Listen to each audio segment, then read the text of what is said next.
அனைவருக்கும் வணக்கம். தங்கச்சி வைஷ்ணவி அவர்களை விமர்சனம் செய்யக்கூடாது என்பதுல ரொம்ப தெளிவா இருந்தேன். ஆனா சமீபத்தில் அவருடைய பேச்சு அவர்களை விமர்சனம் செய்யும் அளவிற்கு என்னைய தூண்டி இருக்கு. ஏன்னா அவருடைய சமீபத்துல 2-3 பேச்சுக்கள்லாம் நான் பார்த்தேன். அவருடைய பதிவுகளை பார்த்தேன்.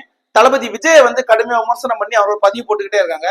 நான் ஒண்ணு கேட்கிறேன், தளபதி விஜயை விமர்சனம் செய்யும் அளவுக்கு உனக்கு அறிவும் பத்தாது, உனக்கு வயதும் பத்தாது. உண்மையா சொல்றேன். அது எவ்வளவு பெரிய மனுஷன் தெரியுமா? அந்த மனுஷன் என்னைக்காவது யாராவது ஒருவரை அந்த மனுஷன் தரை குறைவாவோ அந்த ஒருவருக்கு எதிராகவோ பேசி நீ பாத்திருக்கியா? அப்படிப்பட்ட ஒரு மனிதனை எதிர்த்து தேவையில்லாம அவருடைய பிறந்த நாள்ல நீ அவர் பழைய ஒரு புகைப்படத்தை பகிர்ந்து, திரிஷா அவரோட இருந்த புகைப்படத்தை பகிர்ந்து நீ சமூகத்துல கண்டனம் ஏதோ தெரிவிச்சு போட்டிருக்க. உண்மையிலேயே கேவலமா இல்லையாமா? நீ ஒரு பொம்பளை தானே. திரிஷா அப்படின்றவங்களும் ஒரு பெண்ணை நீ இந்த மாதிரி ஒரு புகைப்படத்தை போட்டு கேள்வி கேட்டு போட்டிருக்க. அதுக்கு ஏதாவது தகுதி இருக்கா? சட்ட கல்லூரியில பாதியிலே கல்லூரின்னு துரத்தி விட்டப்பட்டதான் தங்கச்சி வைஷ்ணவி. நீங்க இந்த மாதிரிப்பட்ட செயல்களை செய்யலாமா? ஒரு பெண்ணா இருந்துட்டு உண்மையிலே ரொம்ப அருவருக்கத்தக்கதான செயல்களை நீங்க செஞ்சுட்டு இருக்கீங்க. புஷியானந்த் அவருடைய வயது என்ன? அவர் ஒரு மாநில கட்சியோட பொதுச் செயலாளர். அவரை கோமாளி அப்படின்ற வார்த்தைகளை பயன்படுத்தி நீங்க கண்டன பதிவு போடுறோமா? உண்மையிலே சொல்றேன், அறிவு இருக்கா இல்லையா? உங்களுடைய தாய்க்கு தான் உண்மையிலே கட்டணம் இந்த மாதிரி வார்த்தைகளை எல்லாம் பயன்படுத்தி போடுறாங்க. அதை பார்த்துக்கிட்டு பார்க்காத மாதிரியே இருக்காங்களா இல்ல கண்டிக்கிறாங்களான்னு தெரியல. சில வார்த்தைகள்லாம் ரொம்ப முக்கியம். அரசியல், நானும் அரசியல்வாதி தான், நானும் அரசியல் இருக்குன்னு சொல்றீங்க. உங்களுக்கு பூத்துக்கும் வார்டுக்கும் வித்தியாசம் தெரியுமா? தெரியாது. சட்டமன்றத்துக்கும் பாராளுமன்றத்துக்கும் வித்தியாசமா தெரியாது. திராவிடம் என்னன்னு கேட்டதுக்கே தெரியாது அப்படின்னீங்க. ஒண்ணுமே உங்களுக்கு தெரியாதுமா. அரசியல்னா என்னன்னு தெரியாது.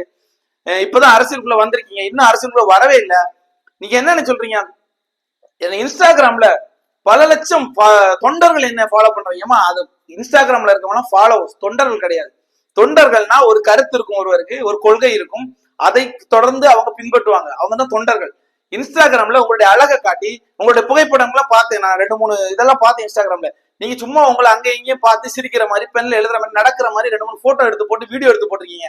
அதுக்கு வந்த ஃபாலோவர்ஸ் அவன் எவனுமே தொண்டர்கள் கிடையாது. இந்த அடிப்படை அறிவு கூட இல்லாமல் தளபதி விஜயோ யாரையோ தமிழக வெற்றி கழகத்தையோ எதிர்ப்பதற்கோ விமர்சிப்பதற்கோ உங்களுக்கு எந்த தகுதியும் கிடையாது. தயவு செய்து இந்த மாதிரி வேலையை இதோட நிறுத்திக்கோங்க, இல்லைன்னா கடுமையான எச்சரிக்கைக்கு நீங்க உள்ளாவீங்க.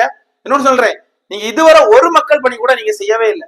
சும்மா ரோட்ல போற 4 பேருக்கு சாப்பாடு வாங்கி கொடுத்து செல்ஃபி எடுத்து 2 வீடியோ எடுத்து இன்ஸ்டாகிராம்ல போட்டு அதை மக்கள் பணின்னு நீங்க சொல்றீங்க. அரசியல் சட்டம் என்னன்னு தெரியுமா?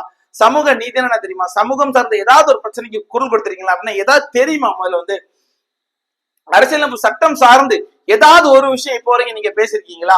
ஒரு 6 குளங்கள் போன்ற சமூகம் சார்ந்த பிரச்சனைகளுக்காண்டி பேசிருக்கீங்களா? நியாய விலைக்கடைக்காக பேசிருக்கீங்களா? இந்த தமிழ்நாட்டுடைய இயற்கை வளங்களுக்கு எதிராக பேசிருக்கீங்களா? ஒண்ணுமே கிடையாது. ஆனா ஒரு யூடியூப்ல உண்மையை சொல்றேன், யூடியூப்ல இந்த